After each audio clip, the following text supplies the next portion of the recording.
terhadap penilaian rekomendasi itu dilakukan atau tidak oleh KL dan juga mereka yang terkait, dan kan sudah disebut bisa semua pihak ya yang menjadi rekomendasi. Siapa yang melakukan? Karena kelihatannya internal. Padahal penilaian terhadap rekomendasi itu dilaksanakan atau tidak dan lain-lain itu diberikan oleh Komnas HAM sesudah mendengar tadi yang disebut sebagai tanggapan ya, bukan satu hal itu, atau nanti kan yang sambaran sesudah evaluasinya. Nah, jadi saya kira hal ini juga penting untuk dilihat. Sebenarnya ini tidak dalam rangka kepentingan dari Komnas HAM, tapi sebagai lembaga-lembaga lain, lembaga independen seperti juga Komisi Kejaksaan itu kan juga rapat pleno mengeluarkan rekomendasi. Cuman kita belajar dari apa yang sekarang dilakukan oleh Komnas HAM dengan peraturannya, memberikan penilaian terhadap pelaksanaan dari rekomendasi yang dikeluarkan oleh Komnas HAM sebagai lembaga. Dan kemudian ada lagi penetapan terkait evaluasi dari pelaksanaan itu sendiri. Nah, evaluasi itu saya lakukan. Kalau tadi ada usulan baik itu dari Kementerian Agama dan juga dari Menko terkait dengan pihak yang melakukan evaluasi, mengajak untuk ikut dalam bisa masuk dengan kewenangannya untuk melakukan mediasi atau dialog. Saya kira ini juga salah satu hal. Dan di mana itu porsi kementerian yang terkait dengan koordinasi kita lagi bicara, karena lembaga-lembaga yang independen ini memang ada di tahap koordinasi dengan Menko ya, baik itu Komja, kemudian juga Kompolnas, dan saya lihat juga tadi Komnas HAM dan juga mungkin lembaga-lembaga independen lainnya. Demikian, terima kasih Pak. Baik, terima kasih Ibu Serena dari Komisi Yudisial. Komisi Kejaksaan. Komisi Kejaksaan. Jadi ada beberapa poin, terutama tadi orientasi rekomendasi Komnas HAM pada area pencegahan, kemudian ada juga evaluasi penilaian yang di situ ada penilaian dan kemudian penetapan. Nah, kemudian ada porsi koordinasi dengan Menko itu seperti apa? Mungkin ini nanti coba dirangkum oleh teman-teman kami, nanti bisa diberikan tanggapan oleh Bapak Ibu Komisioner di Komnas HAM. Saya ingin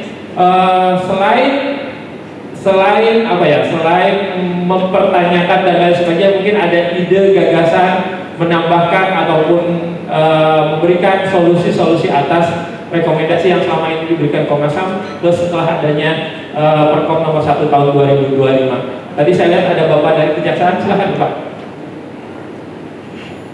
Mic-nya tolong.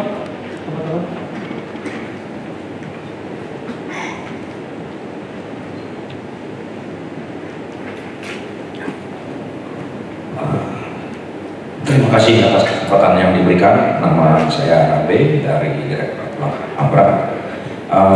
Izin menanyakan to the point langsung Pak, terkait dengan rekomendasi ini ada diawali adanya suatu peristiwa, kemudian peristiwa itu ditindaklanjuti, kemudian ada rekomendasi, kemudian ada evaluasi. Tetapi pertanyaan saya adalah, apakah rekomendasi yang dilakukan oleh Komnas HAM ini sesuai dengan Perkomnas nomor 1 tahun 2005 itu berdasarkan permintaan atau memang berdasarkan ketika ada peristiwa langsung atau ada kasus atau ada suatu lapor atau pengaduan itu langsung mereka menindaklanjuti, atau berdasarkan permintaan dari salah satu institusi, baik di situ ditujukan kepada perorangan atau ke kelompok atau kepada institusi.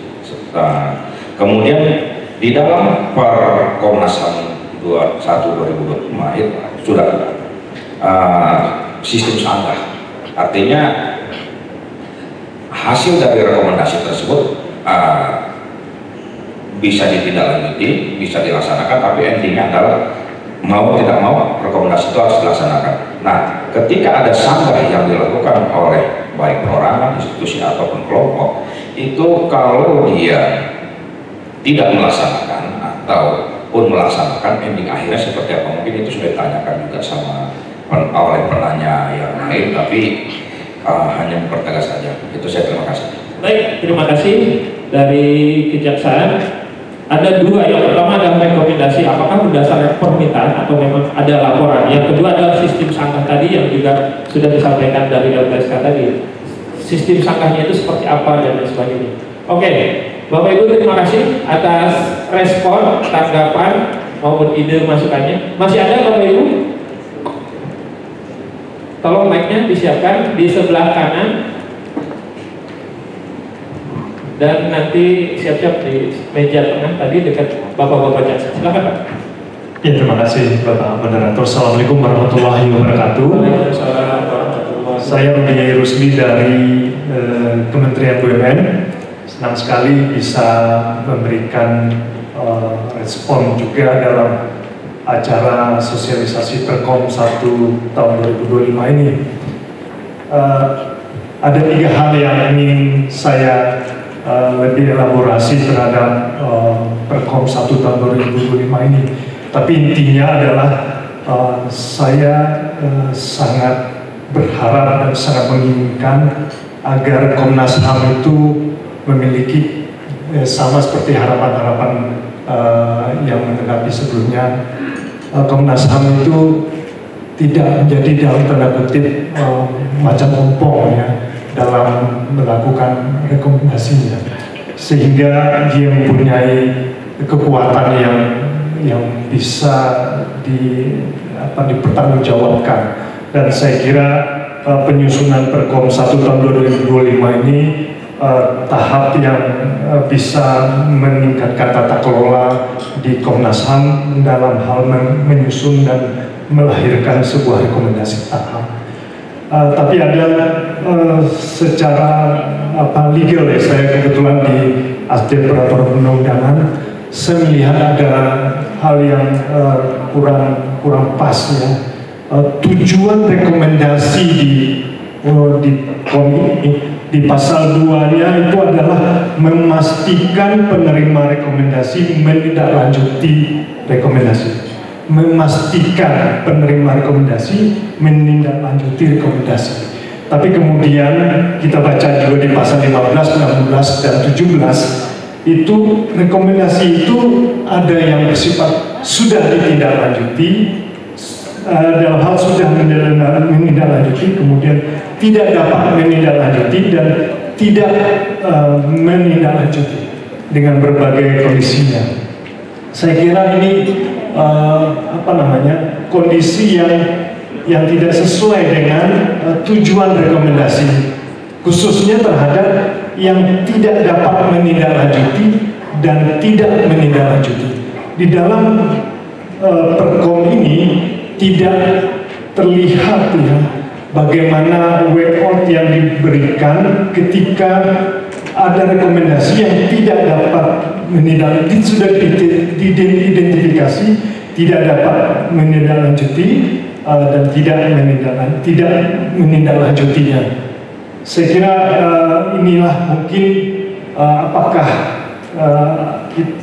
Komnas HAM itu perlu punya daya mengikat gitu ya terhadap rekomendasi itu, atau binding ya secara legalnya, atau mungkin sanksi ya terkait bagi yang tidak menindaklanjuti rekomendasi ini, sehingga rekomendasi yang dikeluarkan oleh Komnas HAM bukan sebuah kata-kata yang tidak ada artinya.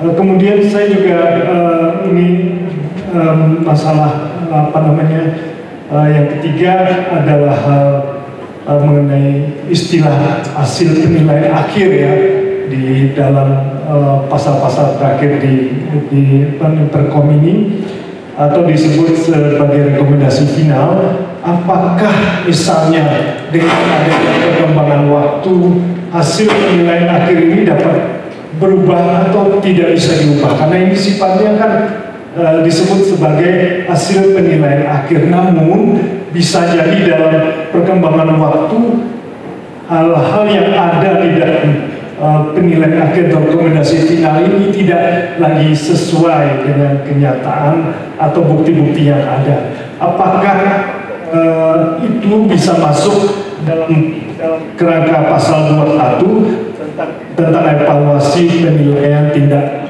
komunikasi? Walau tidak terlalu clear bahwa tindak lanjut rekomendasi itu adalah terkait dengan penilaian akhir. Saya kira itu yang ingin saya sampaikan. Terakhir, saya ingin juga walaupun rekomendasi baru dimuat dalam peraturan komisi, saya kira pada akhirnya ini kita harapkan dapat dikuatkan, tertera, termaktub di dalam kerangka undang-undang. Itu saja, terima kasih. Assalamualaikum warahmatullahi wabarakatuh. Waalaikumsalam warahmatullahi wabarakatuh. Terima kasih dengan Pak. Ya, dari BUMN. Jadi ada beberapa poin. Yang pertama, menyampaikan tujuan rekomendasi adalah memastikan penerima rekomendasi melaksanakan rekomendasi. Tapi kemudian itu ketika pasal berikutnya ada 3 kriteria, yaitu yang melaksanakan, tidak dapat melaksanakan, dan tidak melaksanakan. Itu justru malah tidak terlihat way out-nya. Sebenarnya mau apa ini Komnas dengan menerapkan 3 kriteria tersebut. Yang kedua adalah istilah hasil penilaian akhir tadi yang disampaikan. Apakah ini bisa berubah karena memang ada perubahan waktu dan lain sebagainya, atau memang dikunci selesai atau tidak bisa berubah? Karena dalam pasal 21 itu kemudian ada juga perubahan dimungkinkan dengan peninjauan kembali di sidang paripurna dan lain sebagainya gitu. Ada evaluasi, ada mekanisme evaluasi. Jadi 2 poin itu yang disampaikan, mungkin nanti bisa jadi catatan teman-teman lain yang kemudian akan direspon oleh teman dari Komnas HAM. Saya undang kembali tadi Bapak yang sudah, ya silakan Pak. Baik, terima kasih. Terlebih dahulu perkenalkan, nama saya Abdul Mukti dari Komisi Yudisial. Ini fokus yang ingin saya sampaikan sebenarnya mempertegas juga dari rekan kami di BUMN tadi. Sepertinya hal ini menjadi sangat concern bagi diskusi pada kesempatan kali ini, karena Perkom ini adalah Perkom nomor 1 tahun 2025. Tentu tidak terlepas dari Perkom 1 tahun 2024 begitu kira-kira. Karena Perkom 1 tahun 2024 itu kalau saya baca itu berkenaan dengan pelayanan pengaduan Komnas HAM gitu. Jadi karena adanya pengaduan, karena adanya laporan dari masyarakat mungkin di antara pihak-pihak itu, maka ada tindakan yang dilakukan oleh Komnas HAM sehingga melahirkan rekomendasi, begitu kira-kira. Namun kemudian di dalam beberapa pasalnya, hasil rekomendasi yang kemudian ditindaklanjuti itu tiba-tiba muncul, ada yang sudah ditindaklanjuti, ada yang tidak dapat ditindaklanjuti, ada yang tidak menindaklanjuti. Ya. Ini pertanggungjawaban kita, pertanggungjawab Perkom ini kepada masyarakat melakukan pelaporan seperti apa kira-kira? Apakah masyarakat bisa menerima alasan bahwa ada keterbatasan kewenangan, ada keterbatasan sumber daya, dan yang faktor lain kira-kira dijelaskan kepada masyarakat sebagai pengadu untuk kemudian menyatakan bahwa rekomendasi ini tidak dapat tidak menindaklanjuti atau tidak ditindaklanjuti. Masyarakat tidak akan menimbang soal itu, kira-kira demikian. Lalu apakah di dalam peraturan ini juga ada disinggung mengenai keterlibatan terhadap masyarakat tadi yang menjadi korban, katakanlah seperti itu. Nah, ini kan tentu harus ada pertanggungjawaban dan akuntabilitasnya kepada masyarakat, sehingga ketika ada kolaborasi antara Komnas HAM dengan masyarakat tadi, kira-kira sampai pada level mana rekomendasi itu bisa dinyatakan final. Apakah semua harus sudah ditindaklanjuti? Itu mungkin akan menjadi jawaban bagi masyarakat yang menjadi korban ataupun yang melaporkan, atau ketika tidak dapat menindaklanjuti rekomendasi ataupun tidak menindaklanjuti, itu diketahui secara sadar oleh masyarakat sehingga masyarakat bisa menerima sebagai korban tersebut. Nah, disinilah sepertinya ada missing link dengan apa yang diatur terhadap kolaborasi tadi dengan masyarakat menjadi pelapor. Terima kasih. Baik, terima kasih Pak Abdul Mukti dari Komisi Yudisial. Jadi di level mana sebenarnya ketika rekomendasi itu sebenarnya final, dan apakah tadi akuntabilitas kewenangan itu masyarakat tidak ada kewenangan dan lain sebagainya itu bisa diterima oleh masyarakat. Jadi memang nanti menjadi pertanyaan besar sebenarnya di level mana kemudian pengadu akan bisa menerima hasil rekomendasi Komnas HAM. Baik, sudah 1, 2, 3 catatan saya, 4, 5, 6 masih kita kumpulkan. Ini silakan Ibu. Ya, terima kasih Bapak. Dengan Niken dari Kemenko Pemberdayaan Masyarakat. Ini mungkin usulan saja Pak. Saya merasa mungkin dari dari peraturan komisi ini kan terkait dengan tindak lanjut rekomendasi gitu ya. Alangkah baiknya kalau mungkin sudah ada aplikasi atau apapun sehingga ada catatan, karena kami mungkin di birokrasi juga sering berganti gitu ya, terjadi rotasi, mutasi, sehingga mungkin kita ketika menduduki jabatan yang terkait dengan rekomendasi itu kita nggak tahu gitu apakah ada rekomendasi dari Komnas HAM atau tidak. Kemudian sehingga kita juga tahu mana yang sudah ditindaklanjuti, mana yang belum, mana yang mungkin ada proses sanggah yang perlu kita perbaiki gitu ya, dokumen-dokumen yang kita perbaiki, itu yang pertama. Kemudian yang kedua juga bagi masyarakat juga bisa tahu sudah sejauh mana. Jangan-jangan buat yang diberikan rekomendasi sudah merasa menindaklanjuti, tapi buat korban merasa belum gitu. Ini keterbukaan informasi mungkin bisa didorong melalui dasar hukumnya sudah ada gitu ya, tinggal kita bantu tata kelolanya seperti apa. Itu aja Pak dari saya, terima kasih. Baik, terima kasih Bu Niken dari Kemenko Pemberdayaan Masyarakat. Jadi tadi catatan-catatan ya, karena memang berganti dan lain sebagainya. Apakah kemudian rekomendasinya kita sudah, maksudnya kementerian lembaga sudah menindaklanjuti, tapi korban merasa belum dan lain sebagainya. Ini kan perlu dibuka secara transparan, akuntabel sehingga kemudian oke, sudah atau memang mungkin belum dan lain sebagainya. Baik, terima kasih. 7, 8 sekarang. Dan nanti kita berhenti di 10, kita minta respon ke teman-teman komisioner maupun nanti tim penyusun kalau ingin ada yang direspon. Masih saya buka, silahkan Bapak Ibu. Mungkin dari Bapak Babinku, dari Kapolri, silahkan Pak, kalau ada masukan, silahkan. Baik, Pak Tania, Assalamualaikum warahmatullahi wabarakatuh. Perkenalkan, nama saya Rahma Penita. Saya dari Direktorat Pengaduan Pengawasan Kementerian Lingkungan Hidup. Jadi memang kita itu di Direktorat Pengaduan Pengawasan juga menerima pengaduan yang kaitannya tentang pengaduan lingkungan hidup. Nah, ini saya awalnya masalah rekomendasi tentang Perkom ini. Mungkin saya lebih mau mengklopkan, karena kami juga menerima pengaduan lingkungan hidup. Nah, bila mana kami langsung merge ke Permen ini, Perkom ini gitu. Jadi apakah kami dulu atau Komnas dulu yang melapor? Jadi saya mikirkan SOP-nya gitu, mekanismenya nanti kalau kita kerja sama dengan Komnas HAM. Itu aja sih Pak, saya belum bayangin Pak. Terima kasih. Baik, terima kasih Bu Veronica dari KLHK. Jadi apakah kemudian Perkom ini mengikat juga keluar dan bagaimana kerjasama? Mungkin nanti bisa dijelaskan oleh teman-teman penyusun. Apakah memang ini internal Komnas saja, gitu ya, Perkom ini? Masih ada Bapak Ibu yang ingin menyampaikan ide, gagasan, pendapat terkait dengan Perkom 1 2025 tersebut, 2025 ini tentang tindak lanjut rekomendasi dari Komnas HAM? Cukup? Masih ada? Silakan. Assalamualaikum warahmatullahi wabarakatuh. Selamat siang. Saya kenalkan, saya Fala dari Kementerian HAM. Terkait dengan rekomendasi, memang di kami juga seringkali menerima tembusan rekomendasi baik dari Komnas HAM maupun dari KMB dan lain sebagainya.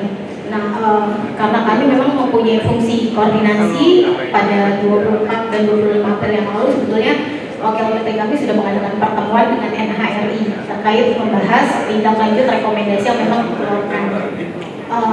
kemarin termasuk juga kami mengundang dari Komnas HAM begitu. Mungkin kedepannya perlu semacam mekanisme dan sebagainya untuk juga kami selaku Kementerian HAM bisa juga menindaklanjuti, membantu mengkoordinasikan kepada pihak-pihak yang memang diberi rekomendasi oleh Komnas HAM. Mungkin itu aja. Terima kasih. Wassalamualaikum warahmatullahi wabarakatuh. Waalaikumsalam warahmatullahi wabarakatuh. Terima kasih kepada Ibu Vela dari Kementerian HAM. Masih ada yang present? Silakan Bapak. Tolong mic-nya. Assalamualaikum warahmatullahi wabarakatuh. Waalaikumsalam warahmatullahi wabarakatuh. Selamat pagi. Mic-nya tolong diganti. Yang itu Izin Bapak, selamat pagi menjelang siang. Perkenalkan, nama saya Sonata Lukman. Saya dari Kabid Pemberdayaan Aparatur Penegak Hukum Kemenko Polhukam. Mohon izin Bapak, saya memanakan kegiatan ini sebagai sebagai bentuk sosialisasi sekaligus atau diseminasi dari Perpolhukam. Nah, dalam momen itu saya beberapa hal yang ingin mengetahui yang dibangun dalam, kalau saya lihat peraturan ini kan tindak lanjut Pak. Jadi kalau bicara tindak lanjut berarti kan ada peraturan dalam konteks penetapan rekomendasi. Kalau saya memandang seperti itu. Nah, yang dibangun di sini yang kalau saya kurang pas mohon diluruskan bahwa yang di masa sanggah kemudian selanjutnya itu berkaitan dengan penilaian tindak lanjut apakah rekomendasi itu dilaksanakan atau tidak. Apakah di mekanisme yang lain kemudian ada pengaturan bahwa pada saat rekomendasi disampaikan itu dimungkinkan untuk disanggah. Kan bisa jadi ada penilaian untuk memberikan rekomendasi kemudian masa itu kira-kira kementerian lembaga atau pihak-pihak apakah persoalan kelompok atau aparatur itu menjelaskan bukan ini maksudnya. Kan soal tadi dijelaskan ada beberapa perspektif soal suatu isu gitu Pak. Nah, saya ingin menjelaskan dari perspektif politik keamanan. Pada saat itu satu sisi rekomendasi itu bersifat terbuka, kemudian hasil penilaiannya bersifat terbuka, dan kalaupun tertutup misalnya itu akan lebih memungkinkan untuk didiskusikan karena pada saat itu disampaikan dari penanggap sebelumnya juga mengatakan masyarakat kadang tidak peduli soal alasan kenapa itu tidak ditindaklanjuti. Dia hanya mengatakan bahwa KAR ini tidak lanjut. Nah, itu kan menjadi komunitas politik yang lain dari sisi yang lain yang kita lihat. Kalau itu bersifat rahasia kan akan dihadapkan nanti keterbukaan informasi publik. Nah, apakah tadi menarik dari Ombudsman, apakah ada manajemen soal ekspektasi tadi? Jadi sebelum rekomendasi diberikan, diundang pihak tersebut untuk mendengar kira-kira ini bisa dilaksanakan tidak. Kalau misalnya dari perspektif kementerian lembaga itu ada kita bicara soal anggaran Pak. Bapak merekomendasikan 1, 2, 3 padahal anggaran itu berikutnya anggaran beberapa kegiatan yang mungkin akan sulit dia menyesuaikan satu dan lain hal. Nah, ini juga perlu kita prediksi kira-kira nanti bagaimana mekanisme, apakah di aturan yang lain itu sudah ada Pak. Kemudian pas penilaian ada masa sanggah lagi. Nah, itu yang saya mau konfirmasi karena saya terputus hanya bicara soal mekanisme tindak rekomendasi. Selanjutnya saya di sini secara norma misalnya di pasal 4 itu dijelaskan penilaian tindak lanjut rekomendasi sebagaimana yang masuk pasal 3 ayat 1 meliputi penilaian tindak lanjut atas rekomendasi yang diterbitkan. Ada 2 subkomisi dan 1 Komnas HAM. Tetapi kalau kita rujuk pada pasal 1 angka 4 rekomendasi itu